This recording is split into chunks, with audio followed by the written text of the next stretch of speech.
Ada dosa di mana Allah sangat murka kepada hambanya kalau melakukannya. Maka dikatakan di sini, apakah dosa yang paling besar di sisi Allah? Allah sangat marah dengan pelanggaran itu. Maka jawabannya, dosa yang paling besar ialah atau adalah syirik kepada Allah. Menyekutukan Allah dengan makhluk. Assalamualaikum warahmatullahi wabarakatuh. Alhamdulillah, wassalatu wassalamu ala rasulillah. Segala puji dan puja kehadirat Allah subhanahu wa ta'ala, juga salawat dan taslim kepada Nabi besar Muhammad sallallahu alaihi wa ala alihi wa sahbihi wasallam. Dari kota Rasulullah sallallahu alaihi wasallam Al-Madinah Al-Munawwarah, kami menyapa Anda semuanya dan kami berdoa kepada Allah subhanahu wa ta'ala semoga seluruh jemaah Uhud secara khusus, travel yang Allah amanahkan kepada kami diikhlaskan niatnya, dan juga Allah terima ibadah umrah yang sudah diniatkan dari awal berangkat dari Indonesia, dan semoga seluruh jemaah umrah yang berangkat dari negara tercinta Indonesia juga demikian adanya dari travel manapun, dan semoga seluruh jemaah umrah dari seluruh dunia tidak terkecuali juga Allah subhanahu wa ta'ala kabulkan umrah mereka dan seluruh ibadah di dua masjid yang mulia, Masjid Haram Mekah dan Masjid Nabawi di Madinah. Dan semoga juga seluruh saudara-saudara kita kaum muslimin secara khusus di Indonesia dan umumnya di seluruh wilayah di muka bumi ini yang belum melaksanakan ibadah umrah, semoga Allah subhanahu wa ta'ala memudahkan buat Anda semuanya menginjakkan kaki di dua kota suci ini dan juga melaksanakan ibadah yang mulia ini, tentu dengan ibadah yang diterima dengan pahala yang sempurna pula. Allahumma amin. Baik, pada kesempatan ini teman-teman sekalian, kita akan melanjutkan bedah buku kita tentang masalah ambillah akidahmu. Dan dalam 2 hari ini sudah kita bedah buku ini, dan kita sudah membahas di pertemuan pertama rukun Islam dan rukun iman, dan juga sudah kita membahas ya pada pertemuan selanjutnya. Pertemuan kedua adalah hak Allah atas para hambanya. Dan sekarang kita akan masuk insya Allah ke pembatal tauhid. Sudah kita titik beratkan di 2 pertemuan kita yang lalu bahwasanya mengesahkan Allah subhanahu wa ta'ala adalah kebahagiaan setiap individu muslim. Karena dengan kalimat la ilaha illallah, la ma'buda bihaqqin illallah, tidak ada Tuhan yang berhak disembah, yang berarti tidak ada pemilik, penguasa, raja yang sebenarnya, yang menghidupkan, yang mematikan, dan mengatur seluruh yang ada di langit dan di bumi ini, dari hujan yang turun, pergantian siang malam, serta populasi makhluk, manusia, jin, hewan-hewan, tumbuh-tumbuhan. Demikian pula pengaturan ya, tatanan yang begitu rapi dari pergantian musim, semuanya ini kembali mengerucut kepada satu kata, yaitu la ilaha illallah, la ma'buda bihaqqin illallah. Tiada Tuhan yang berhak disembah kecuali Allah. Dan sudah kita jelaskan pada pertemuan kemarin, saudaraku seiman, 3 juga jenis tauhid. Tauhid rububiyah, yaitu mengisahkan Allah dari sisi ketuhanan, kita tidak boleh meyakini ada Tuhan selain Allah. Tauhid uluhiyah, mengisahkan Allah dari sisi penghambaan atau kita mengabdi kepada Allah, menyembah Allah atau beribadah. Dan juga tauhid asma wa sifat, atau mengisahkan Allah di nama-nama dan sifat-sifatnya tanpa mengubah-ubah maksud dan tujuan daripada nama-nama dan sifat-sifat tersebut. Ini sudah panjang lebar kita jelaskan pada pertemuan yang lalu, dan kita akan masuk sekarang yang membatalkan tauhid tersebut, atau yang mengganggu ketauhidan Anda kepada Allah subhanahu wa ta'ala, yaitu syirik. Dan syirik teman-teman sekalian adalah menyekutukan atau menyamakan, ya, mempartnerkan Allah dengan makhluknya. Dan Allah sama sekali tidak butuh dengan partner. Dan dalam sebuah hadis Bukhari, sudah kami jelaskan kemarin dan kami ingatkan kembali, kata Nabi SAW, Allah subhanahu wa ta'ala berfirman, Ana agna syuraka anisyirk. Aku adalah yang paling berlepas diri, kata Allah subhanahu wa ta'ala, dari para partner-partner, dari sekutu-sekutu tersebut. Man asyraka ma'iyya ghairi taraktuhu wa syirkuh. Dan siapa yang menyekutukan aku dengan sesuatu, maka aku akan meninggalkan dia dengan sekutunya itu. Allah subhanahu wa ta'ala memerintahkan kita agar manja dan hanya bergantung kepadanya saja, dan tidak sama sekali menyembah dan mengabdi kepada selain Allah subhanahu wa ta'ala. Saya ingatkan kembali, ada 2 jalan di muka bumi ini. Jalan yang pertama adalah jalan yang benar, jalannya Allah subhanahu wa ta'ala, yang Anda diciptakan, Anda hidup dan menjalankan, ya, dan juga meninggal di atas kalimat la ilaha illallah. Dan ini adalah jalan yang benar. Juru bicara Allah adalah para nabi dan rasul. Dan yang menyampaikan ya, apa yang disampaikan oleh nabi dan rasul atau juru bicara para nabi dan rasul adalah para ulama dan para da'i. Anda menuju ke majelis mereka, duduk bersama mereka, belajar pada mereka, maka Anda akan dipandu ke jalan Allah dan ujung-ujungnya adalah surga. Ini jalan yang benar. Jalan yang kedua adalah, tidak ada jalan yang ketiga tentunya, jalan yang sesat, jalan yang salah. Ini terus kami ingatkan agar Anda berhati-hati. Jalannya iblis, ya, pembangkang dari golongan jin yang sudah Allah gambarkan dan Allah mintakan kita untuk dijadikan sebagai musuh. Ujungnya akan membawa ke neraka, siksaan abadi wa na'udzubillah, siksaan yang menyakitkan kalaupun Anda cuma sekedar lewat saja karena Anda adalah orang beriman tapi banyak dosa, misalnya tidak sempat tobat sebelum meninggal. Juru bicaranya adalah dukun, peramal, penyamun, penyihir dan ya para ahli maksiat. Anda kalau menuju ke mereka maka akan dipandu ke jalan iblis dan ujung-ujungnya adalah neraka. Tidak ada jalan yang ketiga, hanya dua jalan ini. Anda penentunya. Menuju ke jalan Allah subhanahu wa ta'ala dan itu keselamatan, atau Anda menuju ke jalan iblis, jalan kesesatan dan juga kehancuran. Oleh karena itu teman-teman sekalian, hati-hati, jangan sampai Anda salah pilih jalan. Baik, kita akan masuk teman-teman sekalian ke dosa syirik besar. Kenapa ada istilah besar? Karena memang nanti akan ada pelajaran selanjutnya, syirik kecil. Ada juga menyekutukan Allah yang kecil, ada yang besar. Baik, seperti metode yang kemarin, Syekh Muhammad Jamil Zainu rahimahullah menggunakan metode tanya jawab supaya mudah difahami. Beliau menyebutkan pertanyaan pertama, apakah dosa yang paling besar di sisi Allah subhanahu wa ta'ala? Yang Allah sangat murka dengan kesalahan tersebut. Tanpa menyamakan Allah dengan makhluknya. Tapi kalau Anda kerja di satu perusahaan, kira-kira apa yang paling membuat pemilik perusahaan membenci Anda? Bahkan mengeluarkan Anda seketika. Ya. Banyak pelanggaran-pelanggaran yang di kantor, tapi masih ada yang ditoleransi. Ada pelanggaran yang tidak bisa ditoleransi lagi. Maka itu rasionalnya. Ada dosa di mana Allah sangat murka kepada hambanya kalau melakukannya. Maka dikatakan di sini, apakah dosa yang paling besar di sisi Allah? Allah sangat marah dengan pelanggaran itu. Maka jawabannya, dosa yang paling besar ialah atau adalah syirik kepada Allah. Menyekutukan Allah dengan makhluknya. Ya, nanti akan banyak contoh-contohnya. Dalilnya adalah firman Allah subhanahu wa ta'ala dalam surah Luqman ayat 13. Anda bisa buka aplikasi Al-Quran dan Anda perhatikan baik-baik ini. Ya. Potongan ayat perkataan Luqman kepada anaknya, A'udzu billahi minasyaitonir rajim, surah Luqman ayat 13. Ya bunayya la tusyrik billah, innasyirka la zulmun azim.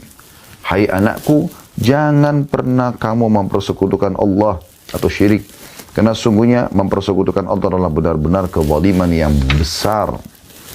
Dan ketika Rasulullah SAW ditanya dosa apakah yang paling besar, nggak ada lagi yang lebih Allah benci daripada pelanggaran ini.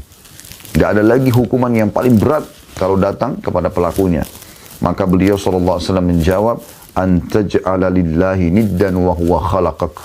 Engkau menjadikan tandingan bagi Allah atau saingan atau sekutu, ya, padahal dialah semata yang telah menciptakanmu. Hadis ini diriwayatkan oleh Bukhari dan Muslim. Berarti Anda sudah paham di pertanyaan pertama ini, dosa yang paling besar adalah syirik kepada Allah subhanahu wa ta'ala. Pertanyaan kedua, teman-teman sekalian, apakah syirik besar itu? Anda sudah tahu itu dosa yang paling besar. Lalu pertanyaan selanjutnya, apa syirik itu? Jawabannya, syirik besar adalah beribadah kepada selain Allah. Seperti menyeru atau berdoa kepada selain Allah. Mencari keberkahan dari orang yang mati.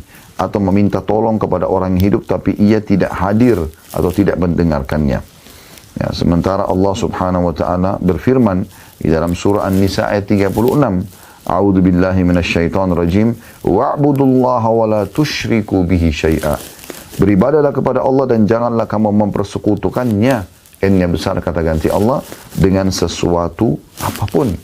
Juga sabda Nabi SAW, akbarul kabairi al-isyraku billah. Dosa terbesar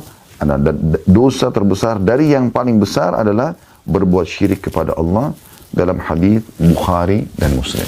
Jadi syirik besar adalah Anda menyekutukan Allah SWT dalam ibadah. Anda berdoa kepada Allah, Anda juga berdoa kepada kuburan, ya. Anda minta-minta kepada dewa-dewa, patung-patung, jin dan seterusnya. Ya. Mirip kasusnya orang-orang musyrik Mekah. Mereka tahu Ka'bah itu adalah rumah Allah. Mereka tahu haji itu adalah ibadah Allah yang diajarkan Nabi Ibrahim alaihissalam, tapi mereka ya kurang yakin dengan diri mereka, maka mereka datangkan patung-patung. Satu demi satu didatangkan sampai terkumpul 360 patung di sekitar Ka'bah yang semuanya dihancurkan oleh Nabi SAW pada saat pembebasan kota Mekah. Mereka berdoa kepada Allah, lagi tawaf, mereka juga berdoa minta pada patung-patung tersebut. Jadi Allah punya partner bagi mereka. Ya. Mereka menyembelih untuk Allah, mereka menyembelih juga untuk berhala mereka.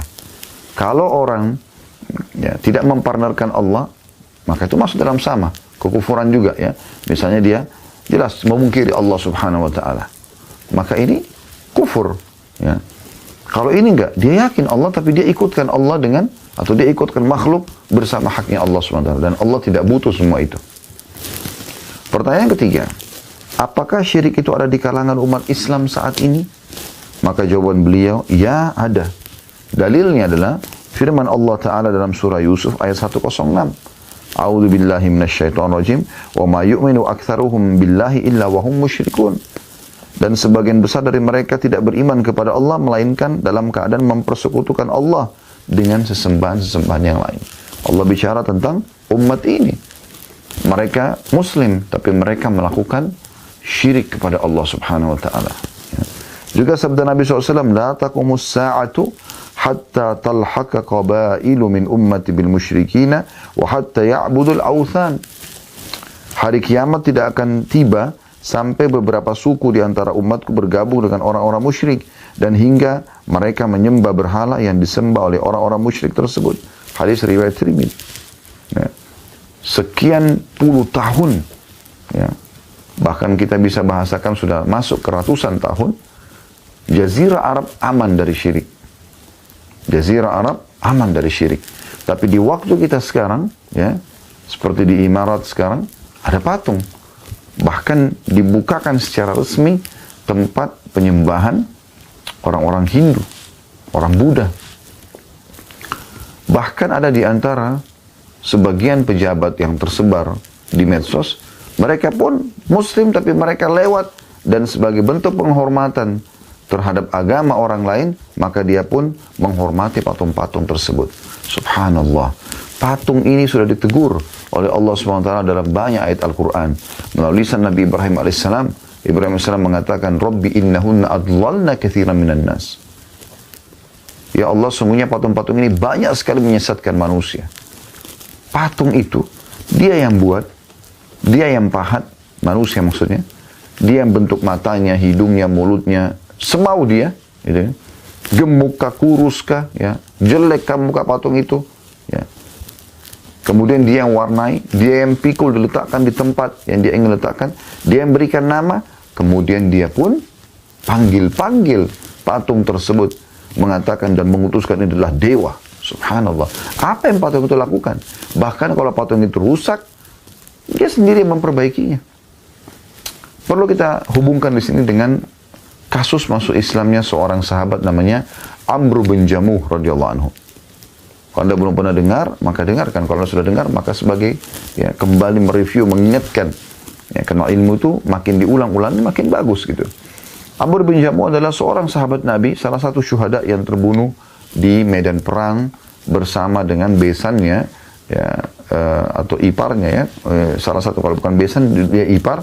Abdullah bin Haram radhiyallahu anhum. Dua-duanya mati syahid di perang Uhud dan dikubur di satu kuburan oleh Nabi SAW. Nabi SAW perintahkan sahabat kubur di satu kuburan. Yang jelas, awal masuk Islam, anak-anaknya semua masuk Islam, tinggal dia belum masuk Islam. Dan dia punya satu patung yang selalu dia kultuskan di rumahnya. Tiap hari dibubuhi minyak wangi, tiap hari diletakkan bunga-bunga di sekitarnya, sesajen dia minta-minta gitu. Maka anak-anaknya mendakwakan Islam tapi dia tidak mau. Maka yang terjadi, anak-anaknya lakukan sebuah hal yang dinukil dalam sejarah gitu kan, yang akhirnya membuat beliau masuk Islam radhiyallahu anhu. Yaitu anak-anaknya mengambil patungnya di malam hari pada saat dia tidur, kemudian dilempar di tempat pembuangan kotoran, mohon maaf, di sebelah rumahnya. Ya kalau kita mungkin WC sekarang ya, karena zaman dulu mereka tidak buat WC dalam rumah. Maka keesokan paginya Amr bin Jamuh bangun dan dia ingin menyembah Tuhannya seperti biasa, minta keselamatan hari itu dan segala macam. Mungkin kalau Anda sudah tidak Anda bertauhid kepada Allah, Anda sholat subuh, Anda sholat malam sebelumnya, misalnya Anda zikir pagi petang, ya. Anda lakukan ibadah kepada Allah SWT. Anda memohon kebaikan-kebaikan pada hari itu. Maka mereka pun pada penyembah berhala melakukan itu. Mereka minta pada patung-patung mereka yang tidak bisa ngomong. Tidak ada matanya, cuma ukiran. Mulutnya cuma ukiran, tidak bisa ngomong, nggak ada lisannya, nggak ada rohnya. Bahkan bisa dihancurkan, gitu kan. Bisa diganti dengan patung-patung atau Tuhan-Tuhan yang mereka anggap di sini Tuhan-Tuhan. Yang bisa diganti dengan yang lainnya. Maka Amr bin Jahmuh kaget mencari Tuhannya, tidak ada. Maka dia pun keliling rumah tidak temukan. Waktu dia keluar dari rumah, dia kaget melihat Tuhannya ada di tempat kotoran. Maka dia belum tersentuh. Dia mengambilnya, dia membersihkan, ya, dia bubui dengan minyak wangi, lalu dia mengatakan, siapa yang telah memperlakukanmu seperti ini? Kemudian dia pun, ya, mohon maaf, dia sempat anak-anaknya menggantungkan di leher patung itu bangkai anjing. Maka dia memindahkan bangkai anjing tersebut. Dia dengan marah mengatakan, siapa yang melakukan padamu seperti ini, hai Tuhanku? Maka dia bersihkan, dibubui minyak wangi, diletakkan lagi di tempatnya. Subhanallah, belum dapat hidayah. Di hari kedua anak-anaknya melakukan lagi itu. Diambil Tuhan tersebut yang tanda kutip, yang dianggap Tuhan patungnya, dibuang di tempat yang sama. Ya, maaf, saya keliru tadi. Jadi di hari pertama itu dilempar tanpa ada bangkai anjing. Ya. Kemudian dia bersihkan, kemudian diletakkan kembali tempatnya di dalam rumahnya, lalu dibubui minyak wangi. Lalu dia gantungkan pedang di leher Tuhannya, patungnya itu. Lalu dia mengatakan, kalau ada yang mengganggu lagi, lawanlah. Masih dalam alam jahiliyah. Malam hari dia tidur, anak-anaknya mengambil lagi di hari kedua ini, dibuang ke tempat kotoran yang sama. Kemudian pedang yang digantung di lehernya diganti dengan bangkai anjing. Ini di hari keduanya.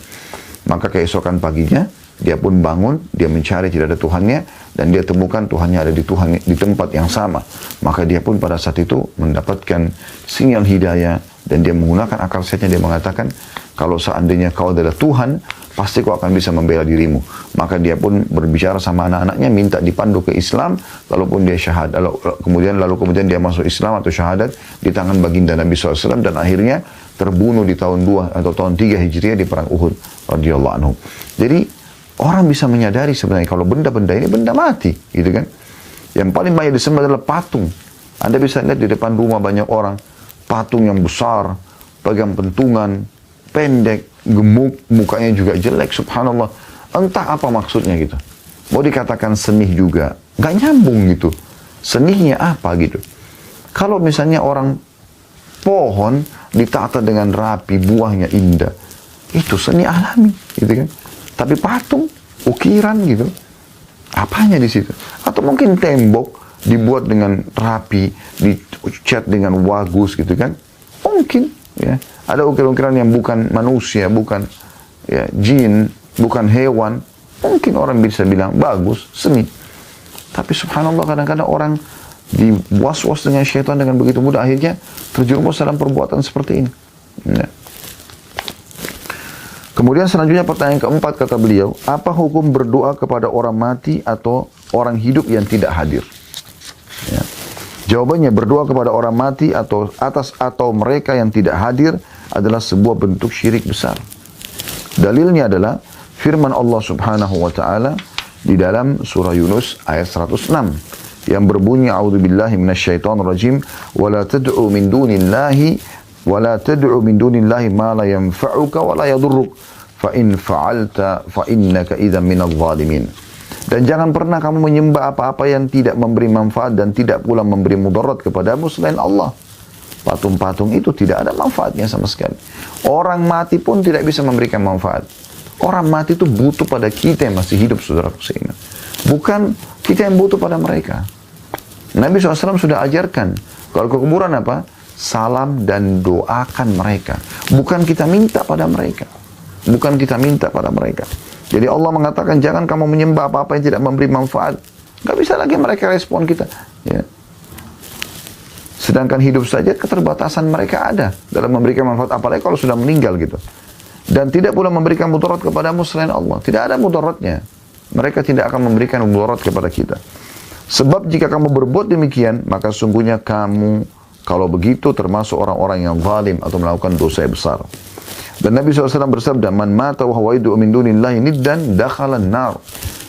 Barang siapa yang mati sementara ia berdoa kepada selain Allah sebagai tandingan bagi Allah atau baginya, maka ia akan masuk neraka. Hadis ini diriwayatkan oleh Bukhari. Lalu bagaimana dengan orang hidup tapi tidak hadir? Misal contoh, ada seseorang yang bernama Fulan A misalnya, tidak hadir. Dia anggap gurunya, lalu dia mengatakan pada saat dia sakit, wahai guruku Fulan, tidak dengar orang itu, tolong sembuhkan saya. Gak ada hubungannya. Apa hubungannya sama sekali? Gak ada hubungannya sama sekali. Kenapa harus manggil makhluk yang tidak bisa dengar dia gitu? Kenapa nggak minta kepada zat yang maha mendengar Allah? Di sini dari kemarin ada hubungannya dengan bahasan kita. Bahasannya ada hubungannya dengan bahasan kita kemarin. Bagaimana memang seseorang harus berpikir dengan akal sehatnya kalau yang dia panggil harusnya Allah Subhanahu wa taala. Dan bagaimana para sahabat ya pada saat sendal mereka putus, mereka langsung berdoa kepada Allah. Pertanyaan kelima, apakah berdoa itu termasuk suatu bentuk ibadah? Minta sesuatu, memohon. Ya, doa adalah suatu bentuk ibadah. Sebagaimana Allah berfirman dalam surah Ghafir ayat 60. A'udzu billahi minasyaitonir rajim. Wa qala rabbukum ud'uni astajib lakum. Innal ladzina yastakbiruna an ibadati sayadkhuluna jahannama dakhirin. Dan Rabbmu berfirman, berdoalah kepadaku, niscaya akan kuperkenankan bagimu. Sesungguhnya orang-orang yang menyombongkan diri dari beribadah kepadaku, maksudnya berdoa, ya, akan masuk neraka jahanam dalam keadaan hina dan dina. Dan kata Nabi SAW, ad-du'a huwa ibadah. Doa itu adalah ibadah. Sebagaimana hadis riwayat Ahmad dan Tirmidzi. Beda doa dengan minta tolong. Orang minta tolong misalnya, tolong bantu ambilin saya gelas ini, ambilin saya makanan itu, tolong bantu saya modal. Itu beda. Itu masih alam manusia. Ya. Tetapi kalau orang masuk pada alam yang haknya Allah SWT. Anda ke dokter, bukan dokter yang menyembuhkan Anda. Semua resep dokter adalah, semoga lekas sembuh. Tidak ada, pasti sembuh. Tidak ada begitu. Akan dikeroyoki masa dia pada saat dia tidak bisa tidak orang atau pasien tidak sembuh atau dia tidak bisa menyembuhkan. Semua mengatakan semoga lekas sembuh. Karena banyak orang yang tidak langsung sembuh. Bahkan ada yang meninggal walaupun sudah berobat gitu kan. Banyak orang menggunakan jasa dokter-dokter profesional di bidangnya tapi meninggal juga. Percaya kekuatan sang pencipta Allah SWT. Dokter, obat hanya perantara penyebab Allah menyembuhkan Anda. Anda kalau berdoa mengatakan, ya Allah, sembuhkan saya. Allah tidak akan lemparkan obat dari langit. Lalu bagaimana? Allah akan pandu Anda ke satu dokter yang pas, dia menulis resep yang pas, lalu Anda sembuh. Itu prosesinya. Ya. Sebagaimana Anda, kalau kehabisan air, kering, ya, kemarau yang panjang misalnya, peceklik, ya, maka Anda mohon kepada Allah SWT. Lalu sebabnya adalah Allah turunkan hujan dari langit, gitu kan? Jadi Allah memang sudah menciptakan ada sebuah sistem yang kita tidak bisa keluar dari sistem itu. Kita walaupun mohon ya Allah datangkan malam, maka tetap mengikuti sistem. Anda sekarang di pagi hari, nanti akan datang malam hari itu, dan seterusnya. Ya. Jadi tidak boleh dialihkan doa kepada selain Allah Subhanahu wa Ta'ala. Berapa banyak orang minta-minta begitu, minta pada patung, minta pada kuburan, ya. Sampai ingat perkataan kemarin yang saya sampaikan, perkataan Imam Nawawi rahimahullah, beliau mengatakan, saya heran dengan orang yang minta-minta pada kuburan, sementara dalam kuburan adalah manusia biasa seperti dia, yang sudah jadi tulang belulang. Orang mati butuh pada kita yang mendoakan dan bukan kita yang meminta doa kepada mereka. Pertanyaan yang keenam, ya, apakah orang mati bisa mendengar doa? Wahai fulan, sembuhkan saya, wahai fulan, mudahkan rezeki saya, wahai fulan, dan begini dan begitu. Ya, di Indonesia subhanallah kuburan begitu dikultus. Ada sebagian kuburan datang diminta-minta ya hampir setiap hari. Allahul musta'an. Allah tempat kita ya meminta perlindungan. Sementara jawabannya tidak. Mereka tidak bisa mendengar doa-doa kita. Mereka tidak mendengarnya. Sebagaimana Allah SWT berfirman dalam surah An-Naml ayat 80. Anda buka ini di aplikasi Al-Quran Anda. Perhatikan baik-baik An-Naml ayat 80. A'udzu billahi minasyaitonir rajim. Innaka la tusmi'ul mauta. Sesungguhnya kamu tidak dapat menjadikan orang-orang yang mati mendengar. Demikian juga firman Allah SWT dalam surah Fatir ayat 22. Wa ma a'udzu billahi minasyaitonir rajim. Wa ma anta bimusmi'in man fil qubur. Dan kamu sekali-kali tidak sanggup menjadikan orang yang dalam kubur dapat mendengar. Mereka nggak bisa mendengar kita lagi. Hadis Nabi SAW tentang masalah orang meninggal mendengar itu hanya awal pada saat jenazahnya dimasukkan kuburan. 3 langkah pengantarnya berjalan pulang, dia masih mendengar 3 langkah itu saja. Selebihnya dia sudah tidak mendengar lagi. Dia sudah berada di alam yang berbeda, alam barzah. Bagaimana Anda bisa minta-minta pada mereka? Kenapa enggak minta kepada yang menciptakan dia, yang menciptakan tanah kuburan itu dan batu nisannya, setelah menciptakan langit dan bumi ini? Kita masuk ke judul baru, berbagai macam syirik besar. Jadi masih bahasan yang sama, tapi ini ragamnya. Pertanyaan ke-7, bolehkah kita meminta bantuan atau mencari berkah dari mereka yang telah mati atau mereka yang tidak hadir atau gaib? Jawabannya tidak boleh. Kita tidak boleh melakukannya karena Allah SWT berfirman dalam surah An-Nahl ayat 20-21. A'udzu billahi minasyaitonir rajim. Walladzina yad'una min dunillahi la yakhluquna syai'an wa hum yukhlaqun. Amwatun ghairu ahya' wa ma yash'uruna ayyana yub'atsun. Buka An-Nahl ayat 20-21 supaya Anda tahu dalilnya. Dan berhala-berhala yang mereka seru selain Allah tidak dapat membuat sesuatu apapun.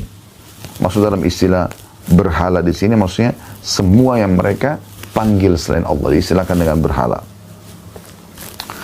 Mereka tidak dapat memberikan, dan berhala-berhala atau sesuatu yang mereka seru selain Allah tidak dapat memberi sesuatu apapun. Sedangkan mereka berhala-berhala itu sendiri dibuat oleh orang. Ini perkataan Allah. Berhala-berhala itu benda mati, tidak hidup. Dan berhala-berhala tidak mengetahui bilakah penyembah-penyembahnya akan dibangkitkan. Tidak ada sama sekali mereka ketahui apa-apa.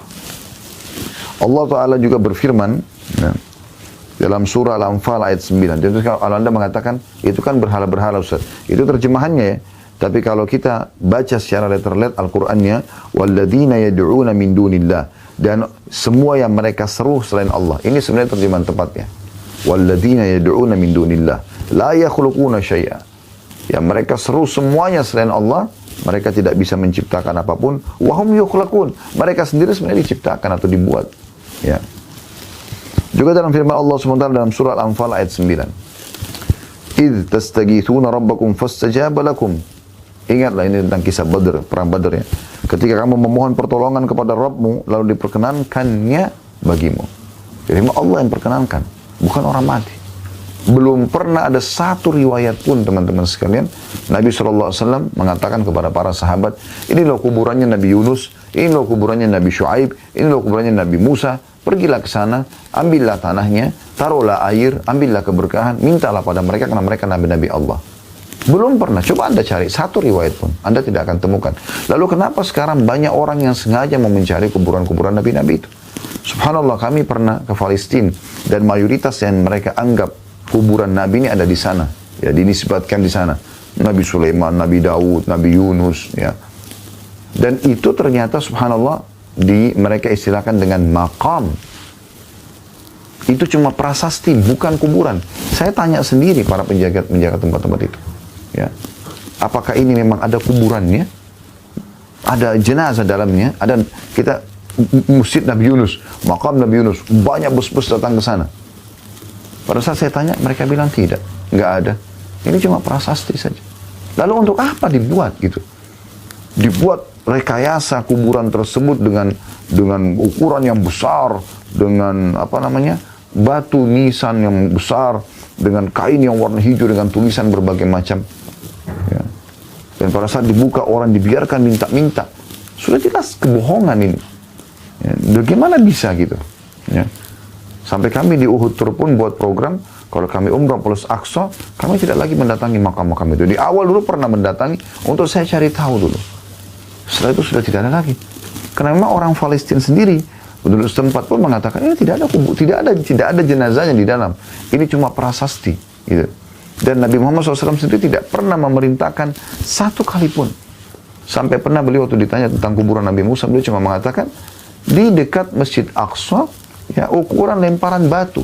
Beliau tidak tentukan. Beliau mengatakan kalau seandainya saya ada di sana, saya tunjukkan kepada kalian. Tapi Nabi kan bisa saja perintahkan, ada kuburan Nabi Musa ya, ini, di sini, pergilah, ambillah, lakukanlah. Tidak ada sama sekali. Itu para nabi-nabi. Begitu juga apa yang terpraktekkan dalam kehidupan setelah beliau meninggal sallallahu alaihi wasallam. Kemarin kami sudah jelaskan, semua nabi-nabi kalau meninggal, dikubur di tempat mereka meninggal. Maka Nabi Muhammad SAW dikubur di kamarnya Aisyah radhiyallahu anha. Puluhan tahun Aisyah hidup radhiyallahu anha di masa Abu Bakar, masa Umar, masa Uthman, masa Ali, masa Muawiyah. 5 raja dalam Islam. Puluhan tahun setelah itu baru beliau meninggal radhiyallahu anha. Ya. Dan ini ranjang beliau, itu kuburan Nabi SAW. Belum pernah ada satu riwayat. Anda coba datangkan riwayat kalau ada. Aisyah mengatakan, wahai muslimin, ini kuburan Nabi, ambillah tanahnya. Wahai muslimin, taruhlah air kalian supaya bisa berkah. Wahai muslimin, mintalah kepada kuburan Nabi kalian ini. Tidak pernah. Dan tidak ada satupun sahabat yang menukil itu. Mereka sangat faham kalau Nabi SAW melarang itu. Mereka datang mengucapkan salam dan mereka membacakan salawat kepada Nabi SAW, lalu mereka pergi. Itu yang maksimal mereka kerjakan. Kalau itu kuburan nabi-nabi, bagaimana dengan kuburan orang lain gitu? Ya. Begitu juga belum pernah dinukil dari Nabi SAW. Beliau memerintahkan para sahabat di depan mata. Ada syuhada Badr, ada syuhada Uhud, sahabat-sahabat yang mulia. Ya, ada 70 orang yang wafat, 60-70 orang yang wafat di perang Badr, ada juga 70 orang yang wafat di perang Uhud. Kuburan mereka masih ada. Hamzah, Sayyid Syuhada, paman Nabi SAW radhiyallahu anhu. Tidak pernah Nabi mengatakan, ini kuburan paman saya Hamzah, ambil tanahnya, taruh air, dan seterusnya. Seperti banyak orang lakukan. Allahul Musta'an. Allah tempat kita minta tolong. Wahai saudaraku, jalankan syariat Allah SWT sesuai dengan perintah Nabi SAW, maka Anda akan aman. Kita sudah jelaskan pada pertemuan yang kemarin, syarat diterimanya amal ada 3. Anda beriman kepada Allah, karena amal soleh tidak akan bermanfaat tanpa iman. Kemudian yang kedua, ikhlas karena Allah, tulus, tidak syirik, ya, tidak kena riak dan pamer. Dan yang ketiga, mutaba'atun Nabi SAW, mengikuti Nabi SAW, contohi beliau. Ya. Kuburan Baqi, kuburan para sahabat, mayoritas sahabat, di dekat masjid Nabi SAW. Belum pernah ada satu riwayat pun Nabi dan juga para sahabat. Begitu juga dengan tabi'in, tabi'in yang datang mengambil tanah mereka, yang sengaja mengkultuskan kuburan mereka. Mereka datang ziarah, mengucapkan salam, kemudian mereka mendoakan lalu pergi. Itu yang disunnahkan. Itu harus kita jaga, kita wariskan turun-temurun, bukan malah kita biarkan kesyirikan terjadi. Akhirnya minta-minta pada kuburan tersebut, dan ini berbahaya sekali. Selanjutnya teman-teman sekalian, ya, Nabi SAW, ya, tadi saya ulangi dulu, firman Allah Subhanahu wa taala dalam surah An-Nahl ayat 20, ya. Surah Al-Anfal ayat 9, ya. Idz tastaghitsuna rabbakum fastajaba lakum. Ingatlah ketika kalian memohon kepada Tuhan atau Rabb kalian, lalu diperkenankanlah bagi kalian. Kita lanjutkan ke hadis Nabi SAW. Masih pertanyaan ke-7, bolehkah kita meminta bantuan atau mencari berkah dari mereka yang mati dan atau mereka yang tidak hadir atau gaib, ya, pada jin, manusia yang tidak ada di depan kita, lalu kita panggil-panggil gitu kan. Ya Hayyu ya Qayyum, kata Nabi SAW dalam hadis. Ya Hayyu ya Qayyum birahmatika astaghith. Wahai zat yang maha hidup dan wahai zat yang berdiri sendiri, dengan rahmatmu aku memohon pertolongan kepadamu. Hadis ini diriwayatkan oleh Tirmidzi dan dihasankan oleh Syekh Albani gitu. Pertanyaan ke-8, apakah diperbolehkan memohon pertolongan kepada selain Allah? Pertanyaannya, jawabannya tidak. Hal itu tidak diperbolehkan. Dalilnya adalah firman Allah Subhanahu wa taala dalam surah Al-Fatihah ayat 5. A'udzu billahi minasyaitonir rajim. Iyyaka na'budu wa iyyaka nasta'in. Hanya kepadamu kami beribadah dan hanya kepadamu kami meminta pertolongan. Ini komitmen kita, ya. Iyyaka na'budu, hanya kepadamu kami menyembah ya Allah. Semua ketundukan kami hanya kepadamu. Wa iyyaka nasta'in, dan hanya kepadamu kami minta tolong. Di sini pertolongan yang manusia tidak bisa, seperti misalnya minta kesembuhan, minta keturunan, ya. Minta rezeki, enggak ada di tangan manusia ini. Beda dengan Anda cuma minta tolong dalam kasar, minta diambil gelas, minta dibeliin sesuatu, itu manusiawi, ya. Tapi kalau sudah hak Allah SWT, tidak mungkin itu. Ya. Dan Nabi SAW mewasiatkan kepada sahabat yang mulia, Abdullah bin Abbas radhiyallahu anhuma, "Idza sa'alta fas'alillah wa idza ista'anta fasta'in billah." Bila kamu meminta, hanya mintalah kepada Allah, dan bila kamu minta pertolongan, maka mintalah pertolongan kepada Allah saja. Hadis ini hasan sahih diriwayatkan oleh Tirmidzi. Ya, ini sudah pernah kami sampaikan di beberapa pengajian yang lain contoh ini, tapi saya ingatkan kembali. Dinukil ada seorang salafus saleh dari kalangan dulu yang generasi awal tabi'in. Dia miskin, kehidupannya dalam keseharian dia hanya mengandalkan pendapatan harian. Ya. Maka satu waktu dia pulang ke rumah di malam hari, seperti biasa istri anak sudah menunggu, mungkin ada rezeki hari itu yang mereka bisa makan. Lalu dia tidak bawa apa-apa. Kata istrinya, mana hari ini bekal kita? Kata dia, seharian saya cari, pekerjaan tidak dapat. Tidak ada gitu. Maka istri bilang, tapi saya sama anak-anak belum makan sama sekali. Kata dia, baiklah saya coba ikhtiar habis ini. Tapi sudah malam ini, ya. Sekarang kita sudah di atas jam 10-11 malam dia pulang ke rumah. Dari pagi belum makan. Gitu. Maka dia bilang, saya keluar dari rumah, saya tidak tahu harus kemana. Di malam hari zaman dulu, bukan kayak kita sekarang. Sekarang mungkin masih ada, warung-warung kopi di pinggir jalan yang buka ya. Bahkan ada yang buka sampai subuh, Masya Allah di sebagian tempat. Mungkin dia bisa melamar kerja di situ, buat kopi, misal. Gak ada sama sekali itu. Orang zaman dulu tuh kalau sudah menjelang maghrib, udah semua pasar tutup.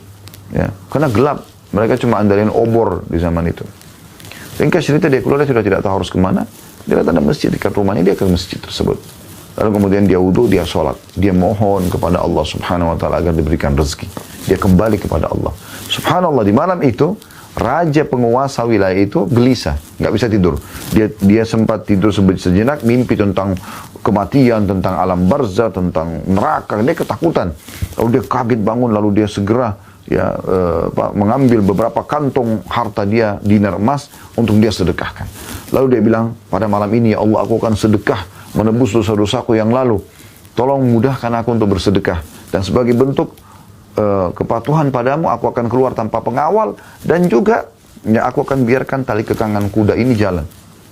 Kemudian tadi kudanya tersebut jalan. Ini ringkas ceritanya seperti itu. Kuda itu subhanallah mampir di masjid yang ada tadi orang miskin. Lalu dia lihat, kenapa kuda ini mampir di masjid? Dia turun, kemudian dia masuk dalam masjid. Dia dengar ada suara orang sedang mengeluh, menangis, memohon kepada Allah. Sudah dekatkan, dia dengar permasalahannya. Ya Allah, sesungguhnya sudah seharian anak istriku tidak makan. Aku tidak tahu lagi harus kemana. La haula wa la quwata illa billah. Tidak ada dan kekuatan kecuali milik Allah. Bantulah aku ya Allah. Dia mohon terus kepada Allah subhanahu wa ta'ala. Namun, ya, tidak ada, dia masih menunggu gitu. Ya. Maka orang yang raja ini mendengar. Dia biarkan orang tersebut yang berdoa sampai selesai dengan doanya. Setelah selesai, maka si raja ini mengatakan, saya sudah dengarkan doa kamu. Dan saya adalah salah satu penguasa, saya penguasa di wilayah ini. Saya raja. Dan saya ingin bersedekah. Saya mohon kepada Allah agar ditunjukkan orang yang paling tepat, dan kuda saya terarah ke masjid ini dan saya temukan kamu. Maka ambillah kantong-kantong dinar ini. Dan perlu kamu tahu, sebagai bentuk sedekah karena Allah, dan perlu kamu tahu kalau kamu butuh apa-apa, karena Allah pandu saya bertemu dengan kamu, setiap saat kamu bisa minta. Maka orang miskin ini, karena punya keimanan dan ilmu, perhatikan apa yang dia bilang. Dan ini dinukil, ya turun-temurun kisah ini yang luar biasa gitu. Dia mengatakan, kalaupun saya punya hajat wahai Tuhan, maka saya akan minta bukan kepada Anda, tapi kepada Allah yang telah mengutus Anda datang kepada saya. Ini ibrah, pelajaran yang sangat mahal teman-teman sekalian. Minta kepada Allah, Allah akan gerakkan makhluknya untuk memenuhi hajat Anda. Ya.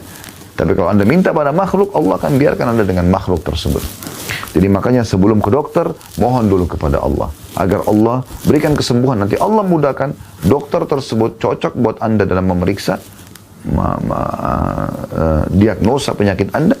Dan juga resep yang diberikan akan mudah menjadi penyebab Anda sembuh. Tapi bukan teman-teman sebaliknya seperti sebagian orang. Dia ke dokter, semua pada tidak mentok, sudah tidak bisa lagi menyembuhkan dia. Lalu kemudian dia baru sholat tahajud. Makanya dalam Islam kita dianjurkan sebelum aktivitas berdoa. Sebelum makan, sebelum minum, sebelum pakai baju, sebelum biologis, sebelum keluar rumah, sebelum masuk kamar mandi, sebelum tidur. Kita disuruh baca doa dulu. Sesudahnya ada lagi doa untuk kita bersyukur kepada Allah SWT. Jadi kita sebelum aktivitas, kita libatkan dulu Allah subhanahu wa ta'ala dalam kehidupan kita. Pertanyaan ke-9, bolehkah kita minta pertolongan kepada orang yang hidup? Jawabannya iya. Kita dibolehkan meminta pertolongan dari mereka yang hidup dalam hal-hal yang mereka mampu melakukannya, yang manusiawi. ya, minta tolong diambilin baju, minta tolong diberikan pekerjaan, minta tolong dicarikan jodoh, itu tidak ada masalah.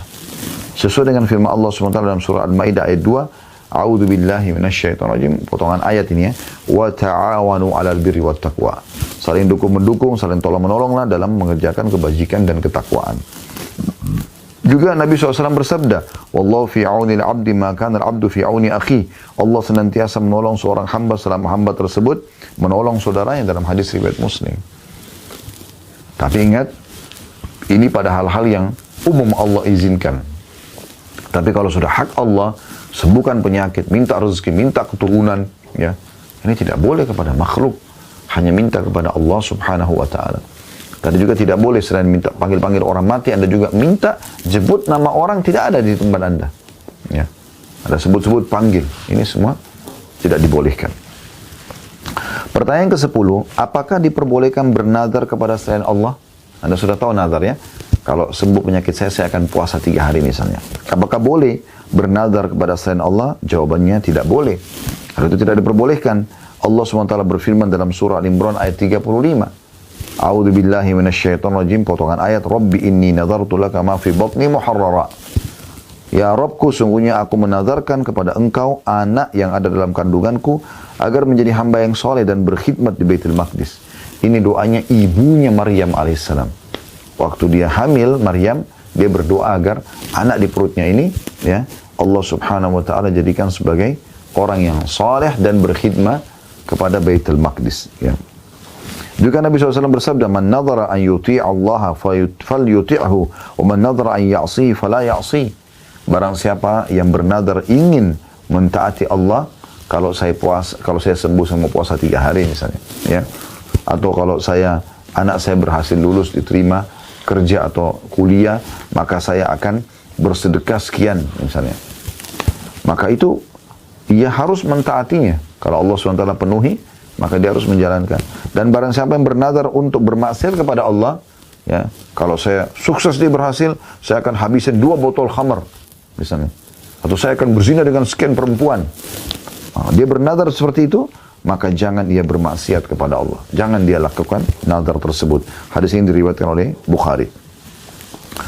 Pertanyaan ke-11, apakah diperbolehkan menyembelih kurban untuk selain Allah? Untuk patung, untuk kuburan, untuk gua, untuk dewa, ya, penjaga laut lah, penjaga gunung lah, semua ini khurafat, ya. Yang benar adalah Allah SWT pemiliknya dan pengawasnya, serta Allah menugaskan para malaikat. Anda baca surah nomor 77 dan 79 di awal-awal surah, bagaimana Allah gambarkan tentang malaikat-malaikat dan tugas-tugasnya. Itu pun iman Anda yang kedua, yang merawat lautan tersebut dan segala macam, ya, ombaknya, ketenangan airnya kalau lagi tidak ada ombak, jumlah populasi hewan dalamnya, kedalamannya, batu-batunya, pasirnya, semua malaikat yang jalankan perawatan terhadap di muka bumi ini, lautannya, daratannya, ya, udaranya sampai di langit. Allah Subhanahu wa taala tugaskan mereka. Tidak ada dewa-dewa itu, gitu kan? Ini bahaya sekali. Itu penjaga. Maka makin jadi jin-jin itu mengganggu mereka. Sebagaimana dinukil sebab turunnya surah jin, karena sebagian orang-orang Arab jahiliyah dulu dari Quraisy, mereka kalau mengadakan perjalanan keluar dari Mekah, maka mereka kalau mampir di sebuah lembah, sengaja pemimpin kafilah itu mendatangi setiap anggota kafilahnya, mengatakan mana yang akan kau sumbangkan. Maka dimintalah, ada yang ambil, ada yang nyumbang kurma, ada yang keju, ada yang roti gandum dan segala macam. Setelah itu, ya, dia pergi ke tengah-tengah lembah, lalu dia mengatakan apa? Wahai penjaga lembah, jangan ganggu kami. Penjaga lembah yang dia maksudkan ini syaitan, jin, dia panggil. Malaikat tidak perlu dipanggil. Dan mereka malaikat yang mengurus padang pasir tersebut, gunung-gunung tersebut, semuanya itu malaikat yang jaga. Bukankah waktu Nabi SAW ditolak dakwahnya di kota Taif, Nabi SAW mengatakan, datang Jibril, aku mendengar suara dari langit, dan Jibril datang, dan bersamanya satu malaikat lagi. Kata Jibril, hai Muhammad, Allah telah mendengar doamu. Ya. Dan pada saat ditolak oleh orang Mekah, orang Taif, beliau mengeluh kepada Allah, bagaimana ini kira-kira solusinya gitu. Ya. Maka Jibril mengatakan, hai Muhammad, ini ada malaikat yang khusus mengurus gunung-gunung di muka bumi ini. Dia memang yang bertugas. Kalau seandainya engkau mau perintahkan saja sama dia. Maka gunung-gunung di antara dua kota ini, Mekah sama Taif, semua disatukan, hancur kedua kota ini. Dan dakwamu menyebar. Atau kau bersabar, dakwamu juga akan menyebar. Maka kata Nabi SAW, aku bersabar. Semoga dari keturunan mereka lahir orang-orang yang beriman kepada Allah. Gitu kan? Maka lahir benar. Dari Abu Jahal ada Ikrimah. Dari Al-As bin Wa'il lahir Amr bin As. Gitu kan? Dari Al-Walid Ibn Mughirah lahir Khalid bin Walid. Orang-orang anak-anaknya hanya beriman kepada Allah SWT. Dari Umayyah bin Khalaf lahir Safwan yang masuk Islam. Begitu juga di kota Taif keluar seorang perawi hadis yang masyhur, Abu Hurairah radhiyallahu anhu. Namanya Abdurrahman bin Sakhar. Tidak ada yang muslimin tidak kenal nama ini. Karena perawi hadis paling banyak dari kalangan sahabat, baik laki-laki ataupun perempuan gitu kan. Nah, ini orang yang luar biasa. Maka seperti itu. Kita kembali ke riwayat tadi. Maka yang terjadi, Allah SWT mengatakan pada saat pemimpin kafilah itu mengatakan, ini wahai penjaga lembah, ya, inilah setengah bekal kami. Allah mengatakan, fazaduhum rahaqa. Maka syaitan yang ada di sekitar lembah itu makin mengerjai mereka. Jin-jin ini dibawa manusia, teman-teman sekalian. Terbukti, ya, walaupun sama-sama kita ditugaskan ibadah. Semua nabi dan rasul dari 120 ribu nabi, diantaranya 313 rasul yang wajib kita imani dan kita ketahui namanya adalah 25 nabi dan rasul. Tidak ada satupun dari jin. Nabi Muhammad SAW tidak pernah pakai jasa mereka, walaupun jin muslim. Dari mana hujah Anda mengatakan, oh boleh orang punya khadam dari jin muslim? Subhanallah. Ada nggak contoh dari manusia terbaik, ya, Nabi Muhammad SAW. Pernah Anda dengar riwayat Nabi mengatakan, ini khadam saya bernama Fulan, maka kalian semua harus punya khadam dari jin? Anda pernah dengar khadamnya Abu Bakar, Umar, Uthman, Ali, Talha, Zubair, ya, Sa'ad bin Abi Waqqas, Sa'id bin Zaid, Abdurrahman bin Auf, Abu Ubaidah bin Jarrah, 10 orang jamin masuk surga? Pernah Anda dengar khadamnya istri-istri Nabi yang mulia, Aisyah, Hafsah, Sofiyah, ya, Ummu Salamah, Zainab, ya, Juwairiyah, ya. Anda pernah dengar mereka punya khadam? Manusia-manusia mulia semua ini. Anda pernah dengar khadamnya para sahabiat Nabi? Nusaybah binti Ka'ab, ya, Sofiyah binti Abdul Muttalib, dan banyak yang lainnya. Ummu Sulaim radhiyallahu anhunna ajma'in. Nggak akan Anda dengar. Lalu bagaimana Anda bisa mengatakan, oh nggak apa-apa, ini kan jin muslim? Loh, subhanallah. Apa Anda lebih baik daripada Nabi dan juga para sahabat? Pernah nggak Anda dengar riwayat Nabi mengatakan, ini loh jin-jin saudara kalian dari jin yang membantu kita di perang Badr, di perang Uhud, di perang Khandaq atau Ahzab, di perang Fathih Makkah, pembebasan kota Makkah, di perang Tabuk, perang Hunain, nggak akan. Bani Mustalik, perang Khaybar. Pernah Anda dengarkan? Coba Anda cari dalam buku-buku sirah. Anda tidak akan temukan itu, teman-teman sekalian. Lalu dari mana orang-orang ini berhujjah gitu? Subhanallah. Kenapa harus membuat sesuatu yang baru dalam agama ini? Yang ada, Nabi SAW mengatakan, bangunlah setiap kali pasukan sudah siap berperang, menuju ke surga Tuhan kalian. Supaya terbunuh, mati syahid. Telah datang pertolongan dari Allah, dari malaikat. Malaikat, bukan jin. Allah yang datangkan mereka. Gitu. Baik teman-teman sekalian, ya. Selanjutnya, pertanyaan ke-11. Apakah diperbolehkan menyembelih kurban untuk selain Allah? Jawabannya tidak. Hal itu tidak diperbolehkan, dalilnya adalah firman Allah SWT dalam surah Al-Kautsar ayat 2. A'udzu billahi minasyaitonir rajim, fasholli lirabbika wanhar. Dan dirikanlah salat karena Tuhanmu dan berkurbanlah untuknya. Kenapa kita singgung kurban sini? Karena umumnya semua dukun-dukun, ya, peramal, penyihir suka dengan kurban-kurban. Karena iblis mau apa yang dikerjakan orang beriman kepada Allah juga dikerjakan untuk dia. Mohon berdoa juga mohon pada dia.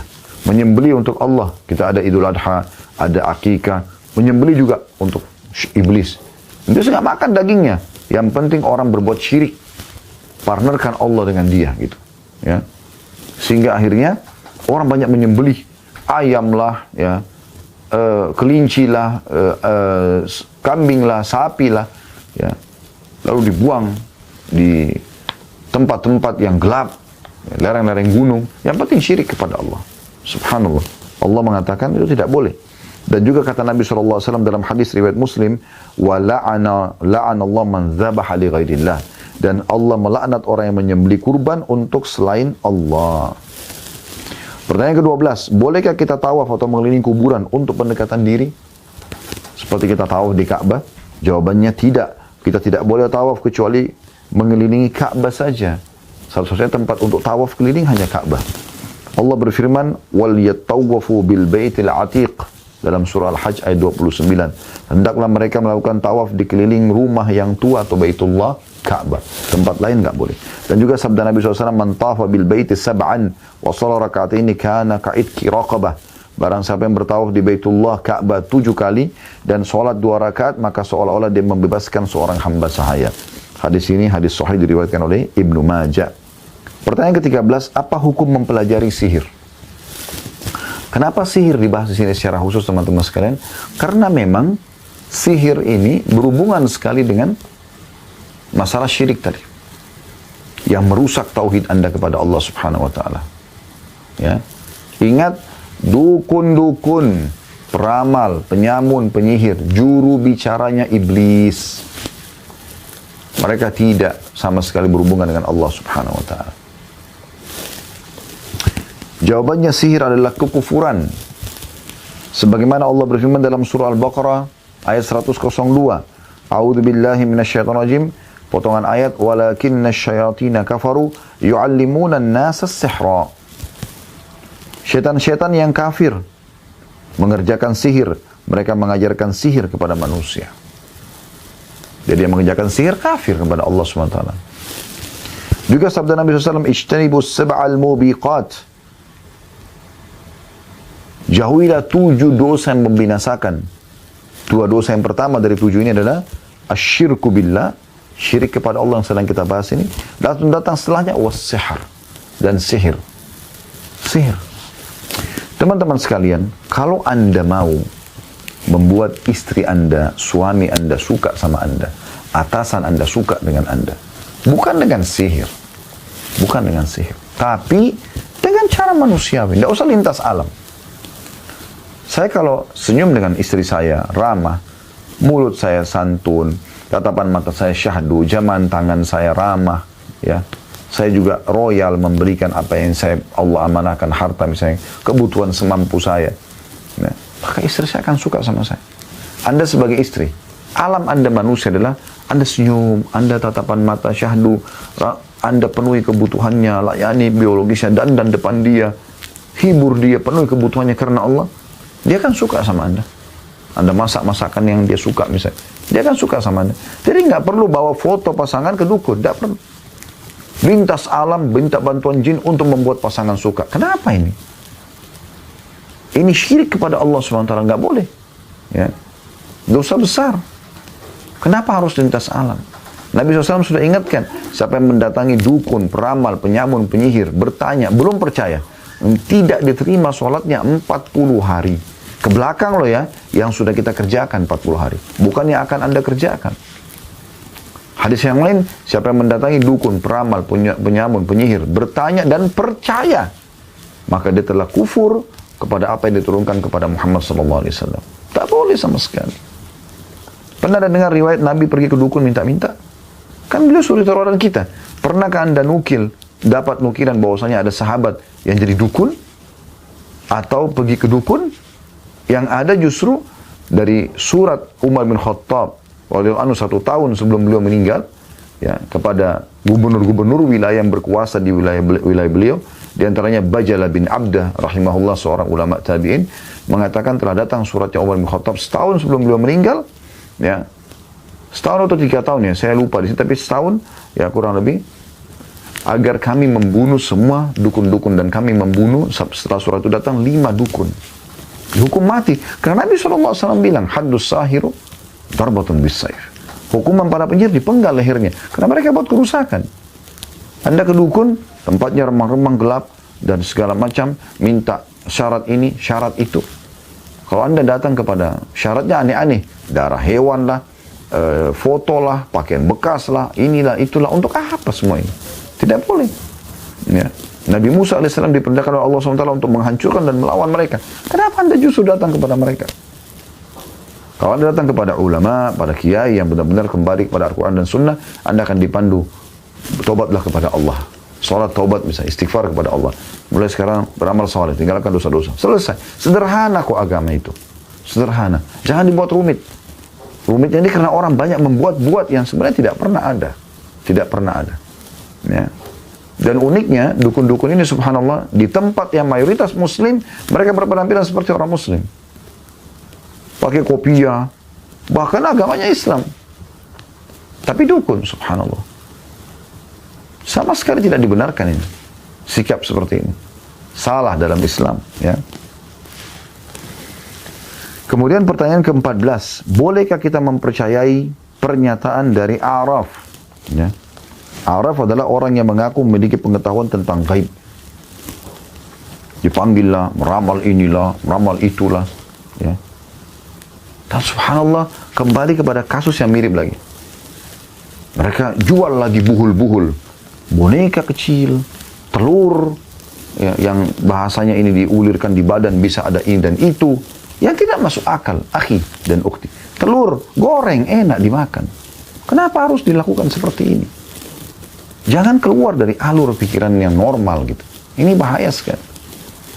Boneka diisi dengan jin, lalu ditaruh di kamar. Apa bedanya Anda dengan Amr bin Jamuh tadi sebelum masuk Islam? Apa bedanya Anda dengan orang-orang jahiliyah dulu? Sebelum Nabi SAW datang. Nabi memerangi semua itu. Anda tahu pada saat Nabi SAW masuk di kota Mekah dan membebaskan kota Mekah dari kekufuran. Beliau menghancurkan patung-patung, orang-orang kafir Quraisy gemetaran. Karena mereka kultus patung itu luar biasa gitu. Sebagai punya sesuatu yang punya kekuatan. Ya, sampai mereka punya patung besar namanya Hubal. Mereka kalau lewat tidak berani lihat mukanya. Padahal patung itu patung besar. Dirantai-rantai badannya supaya tidak dicuri. Tuhannya mereka takut dicuri.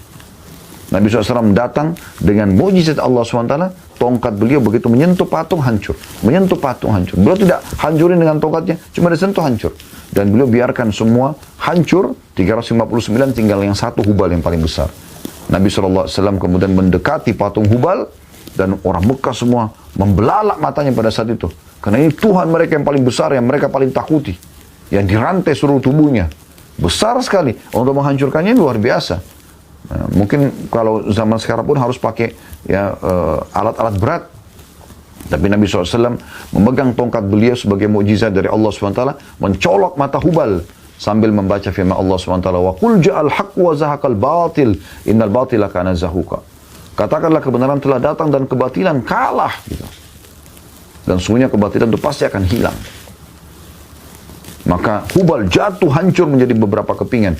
Lalu sahabat datang melanjutkan penghancuran patung-patung tersebut.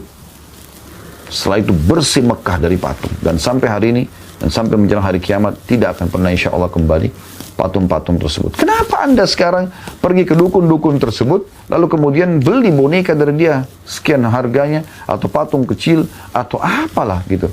Saya berapa kali melihat itu ya. Di kotak patung itu, rambutnya panjang, matanya belalak, inilah, oh ini penjaga. Ini penjaga harta, ini penjaga rumah, ini penjaga ini. La haula wa la quwata illa billah. Penjagamu adalah Allah, wahai muslim, wahai muslimah. Penjagamu ada malaikat yang menjagamu, tidak akan berpisah denganmu, kata Nabi SAW. Malaikat bergiliran menjaga kalian. Di setiap pagi dan sore. Subuh sampai asar. Asar jaga lagi sampai subuh besok. Begitu terus. Dalam sebuah hadis sahih riwayat Bukhari. Lalu Allah SWT menanyakan kepada malaikat yang baru bertugas dan baru naik melaporkan ke langit. Apa yang kalian, hamba-hambaku sedang apa untuk kalian tinggalkan? Mereka mengatakan, mereka sedang sholat ya Allah. Karena sholat subuh dan sholat asar gitu. Murnikan tauhid Anda kepada Allah SWT. Jangan sampai terjerumus dalam hal seperti ini. Berbahaya sekali teman-teman sekalian. Para peramal-peramal ini ya disebutkan dalam pertanyaan, bolehkah kita mempercayai pernyataan mereka? Meramal-ramal? Jawabannya tidak. Kita tidak boleh mempercayai mereka. Karena Allah SWT berfirman dalam surah An-Nahl ayat 5, surah An-Naml ayat 65. Dibuka ya. Surah An-Naml ayat 65. Saya berharap setiap ayat kita sebutkan, teman-teman yang tidak pegang bukunya, Anda bisa membaca dan membuka di aplikasi Al-Quran di HP Anda. Supaya Anda lihat, oh iya ternyata Allah berfirman. Ini bukan Khalid Basalam yang membahasakan. Saya cuma menyampaikan apa yang Allah Azza wa Jalla sampaikan dan Nabi SAW sampaikan. Dan juga disusun oleh Syekh Muhammad Jamil Zainu, salah satu ulama muslimin yang tinggal di kota Mekah rahimahullah. Ya. Dalam surah An-Naml ayat 65 berbunyi, A'udzubillahi minasyaitonirrajim, "Qul la ya'lamu man fis samawati wal ardil ghaiba illallah." Al-ayah. Katakan hai Muhammad, sampaikan kepada seluruh manusia, bukan cuma umat Islam. Ya. Tidak ada ya di langit dan di bumi yang mengetahui hal yang gaib kecuali Allah. Gak ada manusia yang tahu gaib.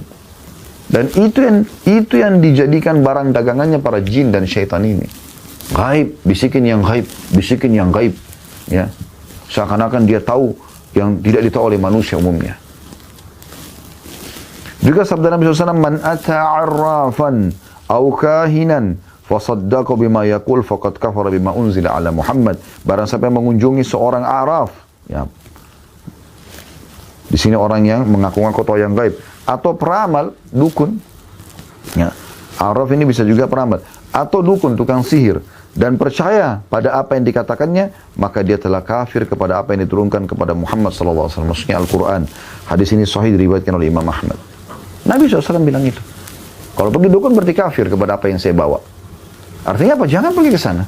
Ikuti ajaran Nabi SAW. Dan ingat, Nabi tidak pernah satu kali pun ke dukun. Para sahabat tidak pernah. Bahkan Nabi melarang sebagaimana Anda sudah dengarkan. Lalu kenapa Anda pergi dukun? Sekarang namanya yang lain orang pintar. Ini orang-orang bodoh ini. Mereka minta kepada selain Allah gitu. Semoga Allah berikan hidayah. Ya. Pertanyaan ke-15. Apakah ada makhluk yang mempunyai pengetahuan tentang yang gaib? Jawabannya tidak. Tidak ada seorang pun yang memiliki pengetahuan tentang yang gaib kecuali apa yang telah Allah wahyukan kepada Rasulullah SAW atau nabi-nabinya. Itu pun nabi-nabi sangat terbatas yang Allah wahyukan saja. Manusia biasa mustahil. Sekali lagi mustahil tahu yang gaib. Allah berfirman dalam surah Jin ayat 26 sampai 27 yang berbunyi, "A'udzu billahi minasyaitonir rajim. 'Alimul ghaibi fala yudhhiru 'ala ghaibihi ahada illa man irtada bir rasul." Al-ayah. Dialah, dia-nya besar kata ganti Allah, yang mengetahui yang gaib. Ya.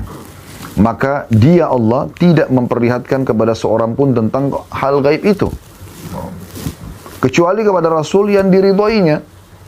Yang memang Allah pilih mereka. Hanya Rasul. Selain Rasulullah SAW, selain Nabi-Nabi, mustahil. Juga sabda Nabi SAW, "La ya'lamul ghaiba illallah." Ini sabda Nabi SAW. Tidak ada yang mengetahui perkara yang gaib kecuali Allah. Hadis ini Hasan diriwayatkan oleh Tabarani. Ya. Jadi nggak boleh kita percaya hal-hal gaib ini. Banyak ayat Al-Quran. Kata Nabi SAW, Allah SWT, Nabi Muhammad SAW juga menyebutkan dan menuliskan dalam Al-Quran, "Walau kuntu a'lamul ghaiba lastakthartu minal khair wa ma massani as-su." Kata Nabi SAW, Allah menyuruh dalam Al-Quran, kalau seandainya aku tahu yang gaib, maka aku akan terus mengejar yang bermanfaat dan tidak akan menimpa sesuatu yang berbahaya bagiku. Berapa kali dinukil, ada beberapa sahabat bertanya tentang sebuah hukum, Nabi Muhammad SAW diam. Nunggu wahyu datang menginformasikan. Itu untuk Nabi. Itu untuk Nabi, bukan untuk orang biasa. Ini bersemedi di tempatnya, minta panggil-panggil yang gaib, ya dikerjain lah sama setan-setan itu. Subhanallah, ada hadis yang perlu saya ingatkan kembali teman-teman sekalian, bahwasanya pernah di masa Nabi SAW lewat meteor. Lalu Nabi SAW tanya para sahabat, apa yang kalian katakan di masa jahiliyah? Nabi bilang ini masa sebelum Islam nih. Jadi jangan Anda sekarang muslim kembali ke masa jahiliyah itu. Kata Nabi, apa yang kalian bilang? Pada saat dulu di masa jahiliyah, kalau lihat begini, mereka mengatakan, kami yakin ini ada orang, satu tokoh masyarakat, satu tokoh manusia yang baru lahir atau meninggal dunia. Kata Nabi SAW, bukan begitu. Sungguhnya kalau Allah menentukan satu keputusan, maka malaikat pemikul arsy bertasbih. Lalu kemudian seluruh malaikat di langit 7 lapis pun bertasbih. Lalu malaikat-malaikat ini bertanya pada pemikul arsy, pengurus singgasananya Allah. Ada 8 malaikat. Apa keputusan Tuhan kita? Lalu kemudian mereka menyampaikan apa yang Allah putuskan. Ya. Jadi malaikat di langit pun tidak faham itu, tidak tahu apa yang gaib. Mereka tidak tahu. Kemudian setelah itu para jin, setan-setan ini bersusun. Nabi SAW kasih gambaran telapak tangan beliau menumpuk satu sama yang lain sampai ke langit untuk mencuri informasi. Dan mereka temukan di langit itu Ada malaikat-malaikat yang menyiapkan panah-panah api. Yang panah itu, anak panahnya itu dari bintang-bintang. Dan itulah meteor yang kalian lihat itu serpihan dari panahan malaikat untuk setan-setan.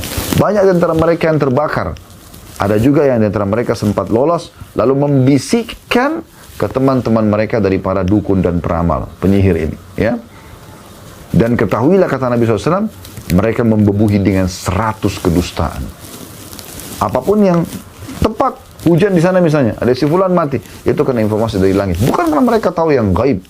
Ini penipuan masyarakat, penipuan manusia yang mereka lakukan. Berhenti pergi ke mereka. Lalu Ustaz, kalau saya sakit, saya punya masalah, bersedekah, kasih anak yatim, bangun masjid. Kata Nabi SAW, da'u bardakum bis sadaqah. Obati orang yang sakit antara kalian dengan bersedekah. Memohon doa, berikhtiar secara manusiawi. Dokter-dokter sekarang sudah canggih. Anda ke dokter, bukan ke dukun-dukun ini. Ini perlu digarisbawahi karena betul-betul merajalela gitu. Pertanyaan ke-16, apakah diperbolehkan memakai jimat seperti benang, gelang, atau kalung dengan keyakinan bahwa benda tersebut memiliki khasiat untuk menolak bala? Jawabannya tidak. Hal itu tidak diperbolehkan. Karena Allah SWT berfirman dalam surah Al-An'am ayat 17, A'udzu billahi minasyaitonir rajim, wa yamsaskallahu bidurrin fala kashifa lahu illa hu. Al-ayah. Al-An'am ayat 17. Saya minta sekali lagi teman-teman buka aplikasi Al-Qur'annya ya.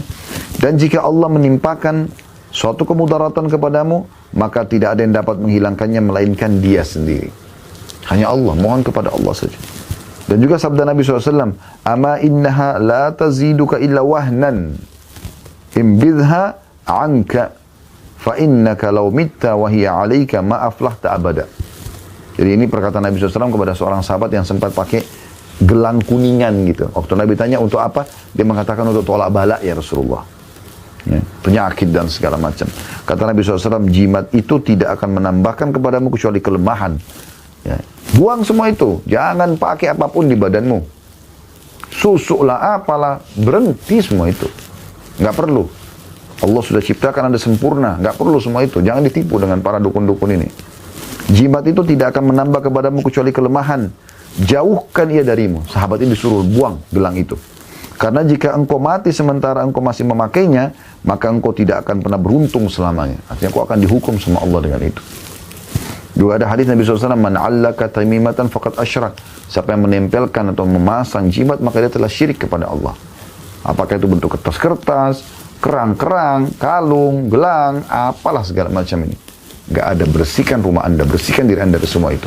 Mulai detik ini teman-teman taubat kepada Allah, buang semua itu. Anda kembali kepada Allah, hidup Anda akan sangat tenang. Banyak pengakuan teman-teman yang sudah hijrah, hanya mereka mengatakan luar biasa tenangnya ya. Setelah kita ikutin, ternyata agama itu mudah dan kita tidak butuh semua seperti ini. Puluhan juta, ratusan juta, bahkan miliaran uang habis kepada dukun-dukun yang menipu manusia ini. La haula wa la quwata illa billah. Pertanyaan ke-17. Bolehkah kita memakai manik-manik, kerang dan sejenisnya sebagai pelindung dari al-ain, penyakit mata panas ya? Di sebagian wilayah di muka bumi ini mereka lakukan itu ya. Karena ada orang kalau hatinya biasa suka iri, matanya bisa jadi panas. Kata Nabi SAW, inna lil aini lahaq, mata panas itu benar ada. Bahkan kata beliau, mayoritas umatku meninggal justru karena ain. Dan hati-hati dari ain dalam sabda Nabi SAW yang lain. Karena dia bisa membuat manusia masuk ke kuburan dan unta masuk ke kuali. Ya memang ada itu. Cara pengobatannya ada. Setiap kali ada pujian kita bilang Masya Allah, Tabarakallah. Kalau terlanjur kena, ini sebelum kena ya. Kalau terlanjur kena, Anda ruqyah syariah. Ya. Baca ayat-ayat yang sudah diajarkan Nabi SAW dan juga ya yang doa-doa yang diajarkan dinukil dari Nabi SAW dari ayat-ayat Al-Quran dan juga dari doa-doa yang dan beliau ajarkan. Dan kami sudah bagikan khusus bagi jemaah Uhud yang berangkat dengan kami ini ada buku ruqyah syariah kecil ya. Itu Anda coba baca. Ada bagian setengahnya kalau nggak salah pengobatan sihir dan bagiannya juga pengobatan dari ain. Nah, ada sebagian orang supaya tidak kena ain ini mereka gantung kerang-kerang ya. Jawabannya tidak boleh kita melakukan itu. Karena Allah SWT berfirman, masih ayat yang sama tadi, Al-An'am ayat 17. Sama dengan di pertanyaan yang ke-16 tadi ya. Dalilnya sama, wa in yamsaskallahu bidurrin fala kashifa lahu illa hu. Al-ayah. Dan jika Allah menimpakan satu kemudaratan kepadamu, maka tidak ada yang dapat menghilangkannya melainkan Dia sendiri, Allah saja. Dan Nabi SAW bersabda, "Man 'allaka tamimatan faqad asyrak." Barang siapa yang memakai jimat, maka sungguh dia telah syirik. Hadis ini sahih riwayat Imam Ahmad. Dan apa yang dukun-dukun berikan? Jimat. Nabi bilang, jimat yang gantung di badannya, yang bawa ke rumahnya, taruh di mobilnya, taruh di tasnya, syirik kepada Allah. Dan ingat, syirik ini adalah dosa paling besar di sisi Allah. Pertanyaan ke-18, apa hukumnya beramal dengan aturan dan undang-undang yang bertentangan dengan Islam? Jawabannya, bertindak berdasarkan undang-undang yang bertentangan dengan Islam adalah kekufuran jika pelakunya meyakini bahwa ia diizinkan untuk melakukannya atau ia meyakini keharusannya. Ya. Allah SWT berfirman dalam surah Al-Maidah 44, potongan ayat, "Man lam yahkum bima anzalallah fa ulaika humul kafirun." Barang siapa tidak berhukum dengan apa yang telah diturunkan Allah, maka mereka adalah orang-orang yang kafir. Dan Nabi SAW bersabda, "Wa ma lam tahkum a'immatuhum bi kitabillahi wa yatakhayyaru mimma anzalallahu illa ja'alallahu ba'sahum bainahum." Ketika para pemimpin mereka tidak menjalankan pemerintahan berdasarkan kitabullah Al-Quran dan tidak pula memilih dari apa yang telah Allah turunkan, maka Allah akan menjadikan persengketaan di antara mereka. Hadis ini riwayat Ibnu Majah dan dihasankan oleh Syekh Albani. Tentu ini pertanyaan nomor 18 ya diselipkan oleh Pak Syekh Muhammad Jamil Zaino di antara bahasan syirik ya. Namun di sini teman-teman sekalian perlu kita garis bawah ya. Yang dimaksud sini adalah ada orang yang memungkiri hukum Allah. Maka ini bisa sampai pada tingkat kekufuran. Tidak ada sholat itu. Tidak perlu ini dan itu. Ya. Semua hukum Allah ditolak. Maka itu jelas kekufuran. Tapi bagi orang yang belum melaksanakannya, tapi dia tahu itu adalah kebenaran, dia tidak pungkiri, maka ini masuk dalam bab lain. Bukan masalah ini. Gitu ya. Kemudian pertanyaan ke-19. Apa yang harus kita lakukan jika syaitan menggoda kita untuk menjawab pertanyaan siapakah yang menciptakan Allah? Jadi ada saat-saat teman-teman sekalian di mana syaitan akan membisikkan kita. Siapa yang menciptakan kamu? Siapa yang menciptakan langit? Siapa yang menciptakan lautan? Terus begitu sampai terakhir ada pertanyaan siapa yang menciptakan Allah. Jawabannya, jika syaitan membisikkan pertanyaan ini kepada salah seorang di antara kamu, maka mintalah perlindungan kepada Allah. Sebagaimana Allah berfirman dalam surah Fussilat ayat 36. A'udzu billahi minasyaitonir rajim wa imma yanzagannaka minasyaitonir nazghun fasta'id billah innahu was-samiul alim. Dan jika syaitan mengganggumu dengan suatu gangguan, maka mohonlah perlindungan kepada Allah, sesungguhnya Dialah yang Maha mendengar lagi Maha mengetahui. Dan Rasulullah SAW mengajarkan kepada kita untuk melawan tipuan syaitan dengan mengatakan amantu billahi wa rusulihi Allahu ahad Allahu samad lam yalid wa lam yulad wa lam yakul lahu kufuwan ahad. Aku beriman kepada Allah dan Rasul-Rasulnya. Allah adalah Maha Esa. Allah adalah tempat bergantung. Dia tidak beranak dan tidak diperanakkan. Dan tidak ada seorang pun yang setara dengannya. Lalu ia meludah ke arah kirinya 3 kali sambil memohon perlindungan kepada Allah dari syaitan. Jika hal ini dilakukan, maka godaan syaitan akan lenyap dan menyebabkan iblis terusir darinya. Hadis ini diriwayatkan ya, oleh Bukhari, Muslim, Ahmad dan juga Abu Daud. Ya. Jadi ini tentang masalah kalau ada pertanyaan syaitan yang datang. Kenapa ada sahabat datang mengatakan, ya Rasulullah, sampai pada muncul pertanyaan seperti ini, siapa yang menciptakan Allah? Maka kata Nabi SAW, kalau datang kepada bisikan itu, katakan amantu billah, aku beriman kepada Allah, wa rusulihi, dan semua rasul-rasul utusannya. Allahu ahad, Allahu itu Esa, Allahu samad, Allah yang bergantung semua segala sesuatu kepadanya. Lam yalid walam yulad, tidak beranak dan tidak beranakkan. Walam yakul lahu kufuwan ahad, dan tidak butuh pada siapapun atau tidak setara dengan siapapun. Gitu ya. Nah ini kita ucapkan lalu kita meniup ke sebelah kiri 3 kali. Ya, bukan meludah besar ya, tapi meniup. Sebagaimana juga kita sudah jelaskan pada pertemuan kemarin. Pertanyaan ke-20, apa saja bahaya syirik besar? Jawabannya, syirik besar menyebabkan seseorang mendapatkan hukuman yang kekal di api neraka. Ya, kalau dia meninggal tidak sempat bertaubat ya. Sebagaimana Allah Subhanahu wa taala berfirman dalam surah Al-Maidah ayat 72, potongan ayat berbunyi, A'udzu billahi minasyaitonir rajim, innahu may yusyrik billahi faqad haramallahu 'alal jannata wa ma'wahu an-nar wa ma lidh-dhalimin min ansar. Sesungguhnya orang yang mempersekutukan sesuatu dengan Allah, maka pasti Allah akan mengharamkan baginya surga dan tempatnya ialah neraka. Tidak ada bagi orang-orang zalim itu seorang penolong pun. Juga sabda Nabi SAW, "Man laki Allah yusyriku bihi syai'an dakhalan nar."